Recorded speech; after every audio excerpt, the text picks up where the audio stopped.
Hello दोस्तों, मैं हूं नितिन और इलेक्ट्रिक सैमसर्ग में आप सभी का स्वागत है। दोस्तों, आज की इस वीडियो में मैं आपको सिखाने वाला हूं कि हमें 4440 एम्पलीफायर बोर्ड से या फिर किसी भी एम्पलीफायर सर्किट बोर्ड से आईसी कैसे निकाली जाती है, जिससे कि सर्किट बोर्ड में बने हुए आईसी के पॉइंट ख़राब ना हो और हमारी आईसी आसानी से बाहर निकल जाए। दोस्तों, आज की इस वीडियो में मैं आपको सबसे आसान तरीका बताने वाला हूं, जिसके माध्यम से आप खुद घर में बैठे बैठे आईसी निकाल भी सकते हैं और लगा भी सकते हैं।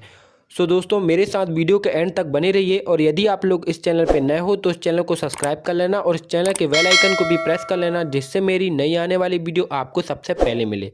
तो चलिए दोस्तों, वीडियो को स्टार्ट करते हैं। दोस्तों, यहाँ पर सबसे पहले हमें हीट सिंक को खोल लेना है। दोस्तों, यहाँ पर हमने हीट सिंक को निकाल लिया बाहर। चलिए अब हम आपको आईसी निकाल कर दिखाते हैं कि हमें आईसी किस तरीके से निकालनी चाहिए। दोस्तों, यदि आप इस तरीके से आईसी निकालेंगे तो आपका पॉइंट बिल्कुल भी ख़राब नहीं होने वाला है। तो चलिए दोस्तों, आईसी को निकालना स्टार्ट करते हैं।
दोस्तों, यहाँ पर हमारी 4440 की आईसी बड़ी ही आसानी से सर्किट बोर्ड से बाहर निकल चुकी है और सर्किट बोर्ड में बने हुए आईसी के पॉइंट भी ख़राब नहीं हुए हैं। तो दोस्तों आप सभी भी इसी तरीके से किसी भी आईसी को सर्किट बोर्ड से बाहर निकाल सकते हैं। और दोस्तों आईसी लगाने का तरीका भी बहुत ही ज़्यादा आसान होता है। चलिए अब हम आपको आईसी भी लगाकर दिखाते हैं। दोस्तों यहाँ पर हमें आईसी ले लेनी है, एकदम नई आईसी आपको यूज़ करना है यदि आप सर्किट बोर्ड पर आईसी को एक्सचेंज करते हैं। दोस्तों यहाँ पर हमें नई आईसी ले लेनी है और इस आईसी को हमें सर्किट बोर्ड में कुछ इस तरीके से लगाना है। मतलब कि हमारा जो आईसी का जो हीट सिंक वाला सिरा है वह ऊपर की तरफ होना चाहिए और जो 4440 लिखा हुआ है वह हमारा नीचे की तरफ होना चाहिए, तो ही हमारी आईसी इस सर्किट बोर्ड पर सही लगेगी। यदि आप गलत लगाते हैं तो आपकी आईसी में जैसे ही सप्लाई मिलेगी आपकी जो आईसी है वह आईसी तुरंत ही ख़राब हो जाएगी। तो आपको आईसी को सीधी तरीके से लगाना है, जिस तरीके से अभी हम इस आईसी को लगा रहे हैं। इसके बाद दोस्तों यहाँ पर हमने आईसी को इंस्टॉल करना है। तो दोस्तों यहाँ पर हमारी आईसी जो है वह इंस्टॉल हो चुकी है। अब हमें क्या करना है, इस हीट सिंक को लगाना है। दोस्तों आपको सोल्डरिंग बाद में करनी है, सबसे पहले हीट सिंक को लगाना है। दोस्तों हीट सिंक लगाने का रीज़न यह है पहले कि यदि आप पहले हीट सिंक लगाएंगे तो आपकी जो हीट सिंक है वह अच्छी तरीके से आईसी पर बैठ जाएगी। यदि आप सोल्डरिंग करने के बाद हीट सिंक को लगाएंगे तो आपकी हीट सिंक जो है वह अच्छी तरीके से आईसी पर नहीं बैठेगी और आईसी में सप्लाई मिलती ही आईसी हीट होने लगेगी और सही तरीके से आईसी हीट को एब्जॉर्ब नहीं कर पाएगी, तो हमारी जो आईसी है वह ख़राब हो जाएगी। दोस्तों हीट सिंक इसलिए लगाया जाता है कि जब हमारी आईसी चालू होती है तो उस पर सप्लाई मिलती है तो वह आईसी हीट होने लगती है, तो उस हीट को एब्जॉर्ब करने के लिए हीट सिंक को लगाया जाता है। तो दोस्तों कुछ इस तरीके से आपको आईसी को लगाकर कुछ इस तरीके से हीट सिंक को फिट कर देना है। तो दोस्तों यहाँ पर हमारा हीट सिंक भी लग चुका है। चलिए दोस्तों अब हम आपको सोल्डरिंग करके दिखाते हैं कि यहाँ पर हमें किस तरीके से आईसी पर सोल्डरिंग करनी चाहिए।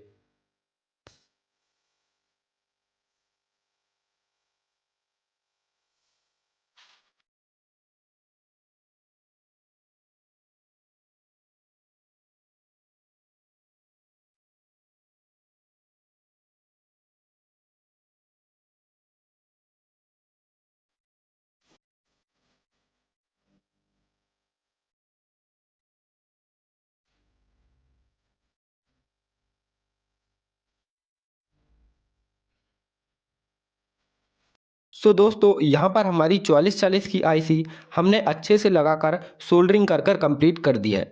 तो दोस्तों आप लोगों को समझ में आ ही चुका होगा अब कि हमें कुछ इस तरीके के 4440 एम्पलीफायर से हमें आईसी किस तरीके से निकालनी चाहिए और किस तरीके से लगानी चाहिए। तो दोस्तों आशा करता हूँ आप लोगों को वीडियो में दी गई जानकारी समझ में आई होगी, और यदि आप लोगों को वीडियो अच्छी लगी होगी तो वीडियो को ज़्यादा से ज़्यादा लाइक करना, शेयर करना और चैनल को सब्सक्राइब करके जरूर जाना। तो दोस्तों मिलते हैं नेक्स्ट वीडियो पर, तब तक के लिए जय श्री राम।